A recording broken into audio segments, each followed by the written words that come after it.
شیطان بہت شیطانی قوتیں رکھتا ہے، لیکن اللہ کے خاص بندے شیطان سے قوی ہیں، طاقتور ہیں۔ حضرت ابو ہریرہ رضی اللہ تعالیٰ عنہ سے معروف روایت ہے، فرماتے ہیں کہ صدقے کے مال میں حضور نے مجھے امین مقرر کیا، پہرے دار مقرر کیا۔ تو کہتے ہیں میں پہرے پہ تھا، ایک شخص آیا، اس نے چادر بچھائی اور جلدی جلدی سے وہ غلہ، وہ کھجوریں، وہ مال اپنے کپڑے میں ڈالنے لگا۔ میں نے دوڑ کے اس کو پکڑ لیا، تو اس نے اپنا آپ مجھ سے چھڑانا چاہا، لیکن میرے ہاتھوں کی گرفت مضبوط تھی، وہ چھڑا نہ سکا۔ اس نے کہا کہ میں کثیر العیال ہوں، میرے چھوٹے چھوٹے بچے ہیں، تو بھوک نے مجھے چوری پہ مجبور کیا، میں کوئی پیشہ ور چور نہیں ہوں۔ کہتے ہیں مجھے ترس آ گیا، میں نے اس کو چھوڑ دیا۔ خیر رات گزر گئی، صبح ہوئی، حضور کی خدمت میں حاضر ہوا تو آقا کریم نے فرمایا کہ ما فعل اسیرک البارحہ، ابو ہریرہ رات والے چور کا کیا بنا؟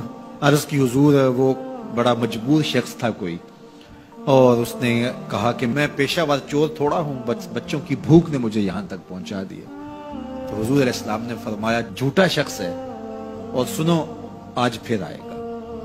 کہتے اگلے دن تو میں طاق میں رہا، تو خیر وہ آیا اور اس نے چادر بچھائی اور غلہ اس چادر میں ڈالنے لگا۔ میں نے جا کے پکڑ لیا، تو اس نے کہا مجھے چھوڑ دے۔ میں نے کہا میں تو نہیں چھوڑوں گا۔ اس نے کہا کہ مجھے چھوڑ دے، منت سماجت کی اور بہت ترلے کیے، تو کہتے میرے دل میں پھر ترس آ گیا، میں نے پھر چھوڑ دیا۔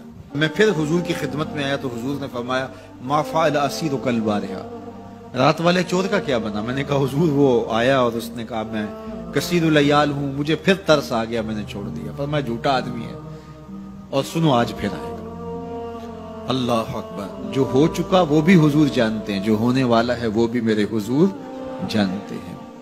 یہ اللہ نے اپنے محبوب کو شان دی ہے۔ تو کہا آج پھر آئے گا۔ کہتے ہیں میں طاق میں تھا کہ وہ آیا، اس نے چادر بچھائی اور غلہ ڈالنا شروع کر دیا۔ تو کہتے ہیں کہ میں پھر پکڑ لیا۔ میں نے کہا آج تو نہیں چھوڑوں گا، آج تو جو حضور کے پاس لے کے جاؤں گا۔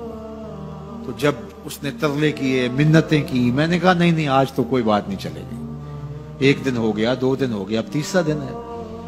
اس نے کہا ابو ہریرہ میں تمہیں ایک بات بتاتا ہوں، اگر تمہیں اچھی لگے تو مجھے چھوڑ دو گے؟ کہا بتاؤ۔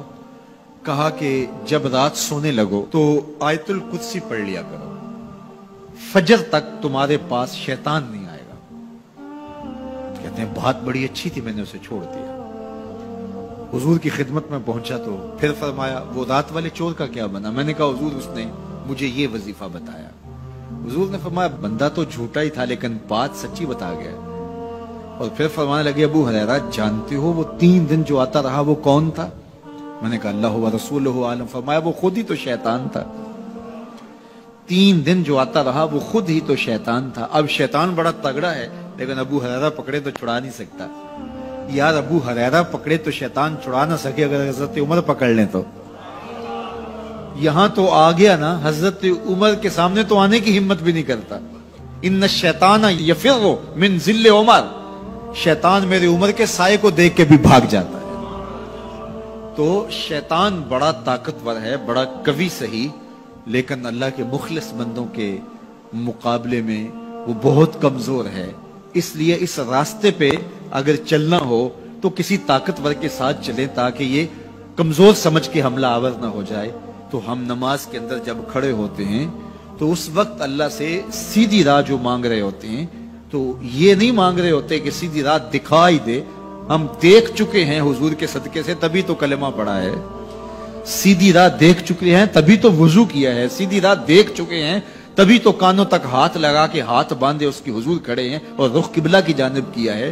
دیکھ چکے ہیں، لیکن آج نماز کے اندر ہم یہ کہہ رہے ہیں اہدنا الصراط المستقیم، مالک راہ دیکھ تو چکے ہیں، لیکن پہنچنا بڑا مشکل ہے۔ راستے میں شیطان بھی کھڑا ہے، نفس بھی کھڑا ہے، کہیں راستہ خراب نہ ہو جائے، ساری زندگی کی کمائی کہیں لٹ نہ جائے۔ اس لیے اللہ سے مانگا کہ مالک ہم کمزور ہیں، ہمیں کوئی مان نہیں ہے کہ ہمیں راستہ دیکھ لیا تو منزل پہ پہنچ جائیں گے۔ قدم قدم پہ شیطان ہے، نفس موجود ہے، مالک تو دستے کرم بڑھا اور ہمیں منزل تک پہنچا دے۔ اور جب وہ کرم کرے گا تو پھر پہنچتے ہوئے دیر نہیں لگے گی۔